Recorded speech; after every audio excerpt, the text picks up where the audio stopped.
तो आज हम सीटेट सीडीपी का प्रीवियस ईयर का क्वेश्चन पेपर देखेंगे जो कि आपकी आगामी परीक्षा के लिए बहुत ही हेल्पफुल होगा। तो स्टार्ट करते हैं। बच्चों का शारीरिक विकास महत्वपूर्ण है क्योंकि यह बच्चों के सामाजिक व संज्ञानात्मक विकास को भी प्रभावित करता है। जबकि तर्क दिया हुआ है बचपन में विकास के सभी आयाम एक दूसरे से जुड़े हुए हैं तथा एक दूसरे को बेहद प्रभावित करते हैं। बताइएगा इसका सही उत्तर क्या है। इसका सही उत्तर है ऑप्शन पहला, ए और आर दोनों सही हैं और एक ही आर सही व्याख्या करता है।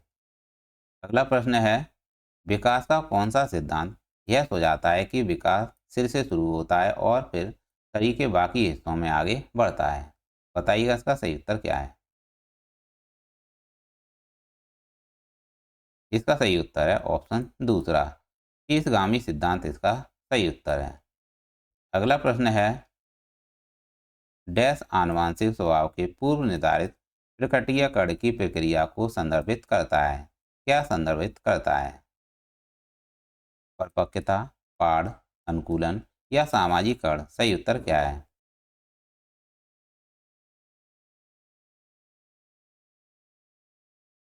इसका सही उत्तर है ऑप्शन पहला, इसका सही उत्तर है परिपक्वता इसका सही उत्तर है। याद रखिएगा, परिपक्वता आनुवांशिक स्वभाव के पूर्व निर्धारित प्रकटीयकरण की प्रक्रिया को संदर्भित करता है। अगला प्रश्न है, जीन पियाजे के अनुसार निम्न में से कौन से कारक संज्ञानात्मक विकास की दिशा निर्धारित करते हैं। परिपक्वता, अनुबंधन, सजा, क्रिया या सामाजिक अनुभव। सही उत्तर क्या है। जीन पियाजे के अनुसार निम्न में से कौन से कारक संज्ञानात्मक विकास की दिशा को निर्धारित करते हैं। बताइए इसका सही उत्तर क्या है।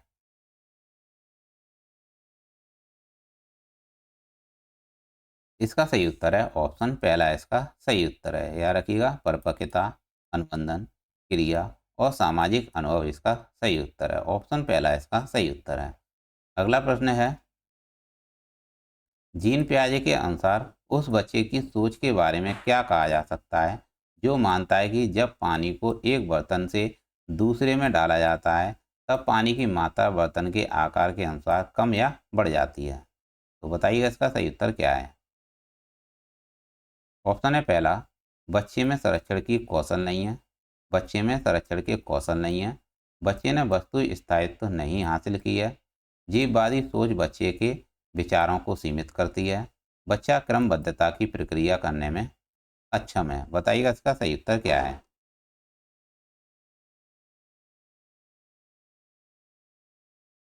इसका सही उत्तर है ऑप्शन पहला, बच्चे में संरक्षण के कौशल नहीं है। ऑप्शन पहला इसका सही उत्तर है। पूछा गया था आपसे, जीन पियाजे के अनुसार उस बच्चे की सोच के बारे में क्या कहा जा सकता है जो मानता है कि जब पानी को एक बर्तन से दूसरे बर्तन में डाला जाता है तब पानी की मात्रा बर्तन के आकार के अनुसार कम या बढ़ जाती है। तो इसका सही उत्तर है ऑप्शन पहला, बच्चे में संरक्षण के कौशल नहीं है। अगला प्रश्न है, जीन पियाजे द्वारा दिए गए संज्ञानात्मक विकास के चरणों का सही क्रम क्या है। बताइएगा इसका सही उत्तर क्या है। इसका सही उत्तर है ऑप्शन पहला, संवेदी चालक चरण, पूर्व संक्रियात्मक चरण, मूल संक्रियात्मक चरण और अमूल संक्रियात्मक चरण इसका सही उत्तर है, जो कि जीन पियाजे द्वारा दिए गए संज्ञानात्मक विकास के सही क्रम है। अगला प्रश्न है, नेहा खुद को अपनी माँ द्वारा लाई मिठाई जो मेहमानों के लिए है खाने से रोकती है, यह सोचकर कि खाने से वह पकड़ी जा सकती है। कॉलवर के सिद्धांत के अनुसार नेहा नैतिक विकास की किस अवस्था में है। बताइएगा सही उत्तर क्या है। नेहा नैतिक विकास की किस अवस्था में है। बताइए सही उत्तर क्या होगा। इसका सही उत्तर है ऑप्शन दूसरा, सजा और आज्ञाकारिता अभिविन्यास इसका सही उत्तर है। अगला प्रश्न है, इसके सिद्धांत के अनुसार बच्चे अपने से ज़्यादा ज्ञान वाले समकक्षीय व वयस्कों से अंतःक्रिया करके सीखते हैं। लेवाइवस्की, जीन पियाजे, गार्डनर या कॉलबर्ग। सही उत्तर क्या है। इसके सिद्धांत के अनुसार बच्चे अपने से ज़्यादा ज्ञान वाले समकक्षी व वयस्कों से अंतःक्रिया करके सीखते हैं। इसका सही उत्तर है लेव वायगोस्की, इसका सही उत्तर है। अगला प्रश्न है, लेव वायगोस्की के अनुसार निम्न में से किसकी संज्ञानात्मक विकास में महत्वपूर्ण भूमिका है? अनुकूलन, पुनर्वलन, सांस्कृतिक परिवेश या आनुवंशिकता? सही उत्तर क्या है? लेव वायगोस्की के अनुसार निम्न में से किसकी संज्ञानात्मक विकास में महत्वपूर्ण भूमिका है?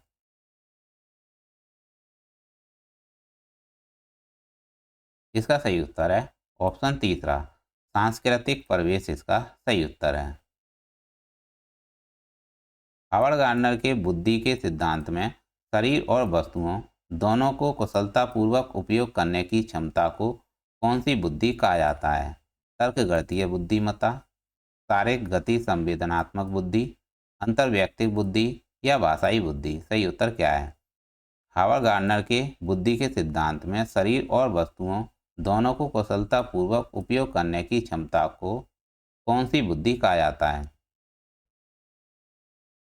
इसका सही उत्तर है ऑप्शन दूसरा, शारीरिक गति संवेदनात्मक बुद्धि, इसका सही उत्तर है। इसे कहते हैं बॉडीली काइनेस्टिक इंटेलिजेंस, इसका सही उत्तर है। अगला प्रश्न है, दृश्य स्थानिक बुद्धि में क्या शामिल है? बताइए सही उत्तर क्या है?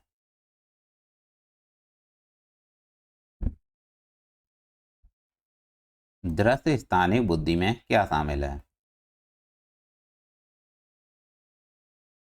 इसका सही उत्तर है ऑप्शन पहला, दृश्य स्थानिक बुद्धि में शामिल है छवियों और चित्रों में सोचने की क्षमता, सटीक और अमूर्त रूप से कल्पना करने की क्षमता शामिल है।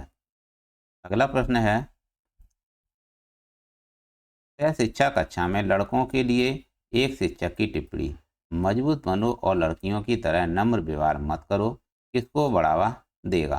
जेंडर समता, जेंडर रूढ़िवादिता, जेंडर भूमिका में लचीलापन या जेंडर समानता? सही उत्तर क्या है?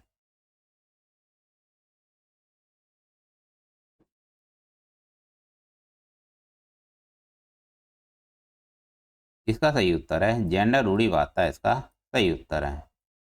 अगला प्रश्न है,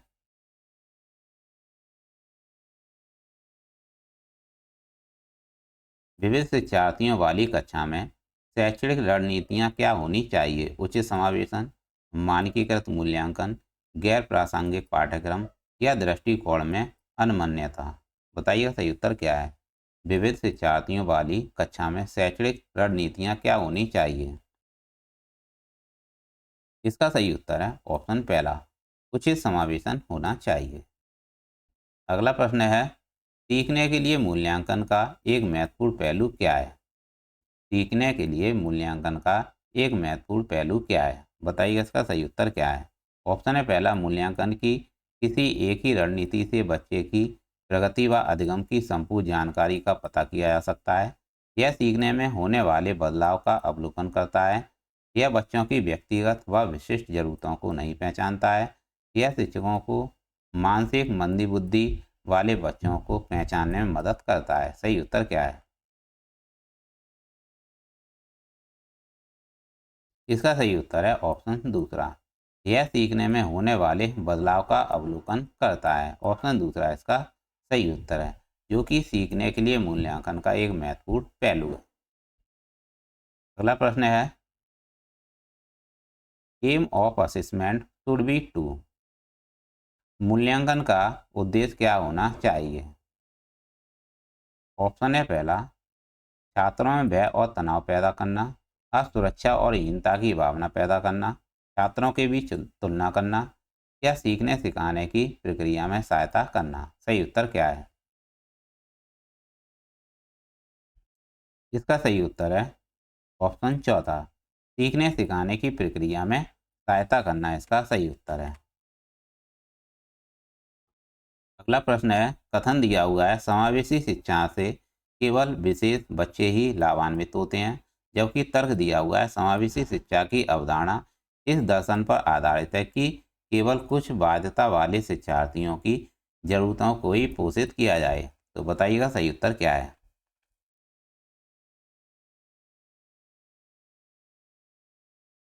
इसका सही उत्तर है ऑप्शन चौथा, ए और आर दोनों गलत हैं। आप केवल से ही पता लगा सकते हो, जो कि आपके लिए एक सटीक की है। अगला प्रश्न है, वंचित पृष्ठभूमि के छात्रों का समायोजन करने के लिए शिक्षकों को किसका पालन करना चाहिए? सामाजिक बहिष्कार, सामाजिक हास्यीकरण, मानकीकृत पाठ्यक्रम या विभेदित निर्देश। सही उत्तर क्या है? वंचित पृष्ठभूमि के छात्रों का समायोजन करने के लिए शिक्षक को किसका पालन करना चाहिए?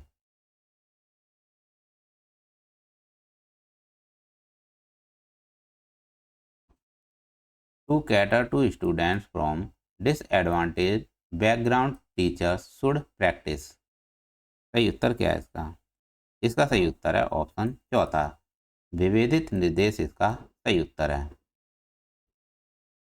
अगला प्रश्न है, निम्न में से कौन सा शारीरिक गति विकलांगता से जूझते विद्यार्थियों के लिए गतिशीलता सहायक तकनीक का उदाहरण है? व्हील चेयर, जिसे पहिया कुर्सी कहते हैं, बड़ी मुद्रण वाली किताबें, शब्द भविष्यवाणी वाला सॉफ्टवेयर या स्पर्श सामग्री। सही उत्तर क्या है?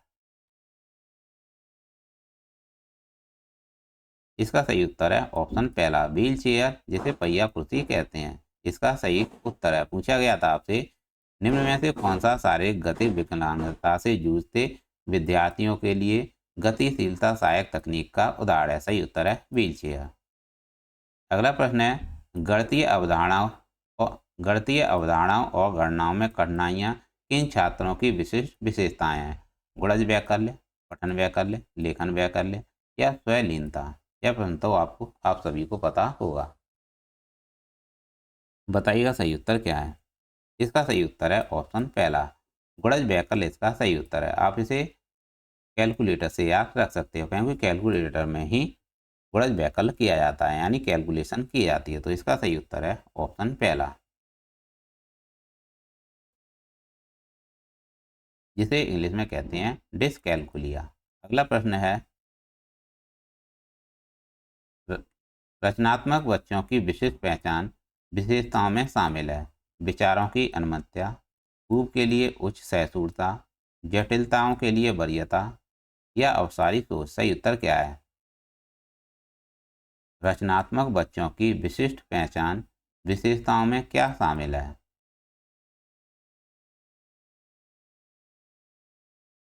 इसका सही उत्तर है ऑप्शन तीसरा, जटिलता के लिए वरीयता इसका सही उत्तर है। जटिलता के लिए वरीयता इसका सही उत्तर है, जो कि रचनात्मक बच्चों की विशिष्ट पहचान की विशेषता है। अगला प्रश्न है, मीनिंगफुल लर्निंग इनवॉल्व, अर्थपूर्ण अधिगम में क्या सम्मिलित है? पुरस्कार और दंड का प्रावधान, एक दूसरे के साथ बातचीत करने के अवसर, सीखने के तरीके पर विचार या साथियों के साथ प्रतिस्पर्धा के अवसर। सही उत्तर क्या है? इसका सही उत्तर है दोस्तों दूसरा और तीसरा इसका सही उत्तर है। टीटेट में इसका आंसर माना है दूसरा और तीसरा, एक दूसरे के साथ बातचीत करने के अवसर और सीखने के तरीके पर विचार। तो दूसरा और तीसरा इसका सही उत्तर है, जो कि अर्थपूर्ण अधिगम में सम्मिलित है।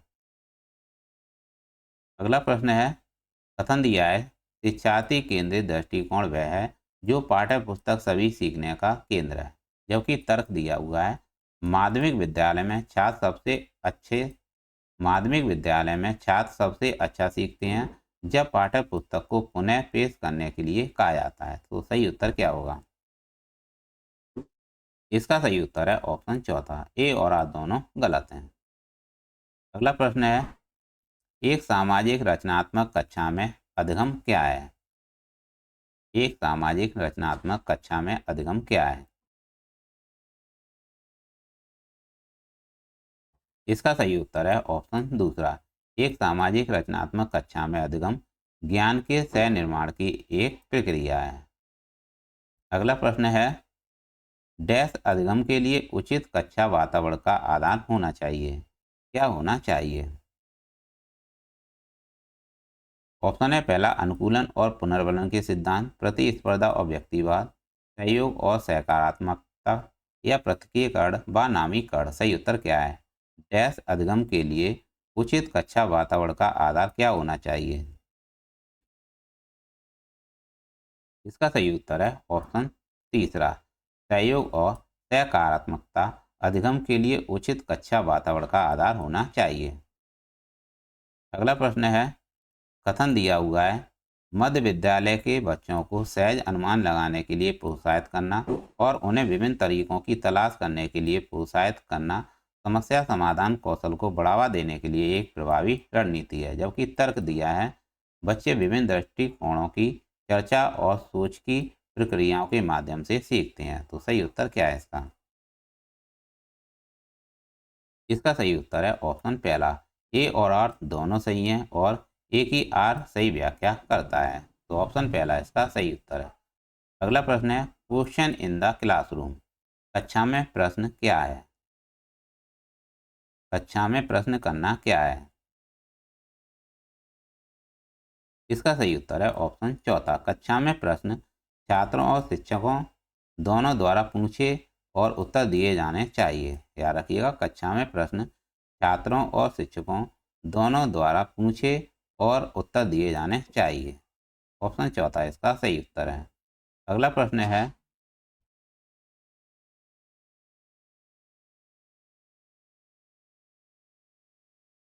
विद्यार्थियों में आंतरिक अप्रेरणा को कैसे बढ़ाया जा सकता है? भौतिकवादी पुरस्कार प्रदान करके, नकारात्मक सुदृढ़ीकरण द्वारा, दंड के भय द्वारा या सीखने की खुशी पर ध्यान केंद्रित करके।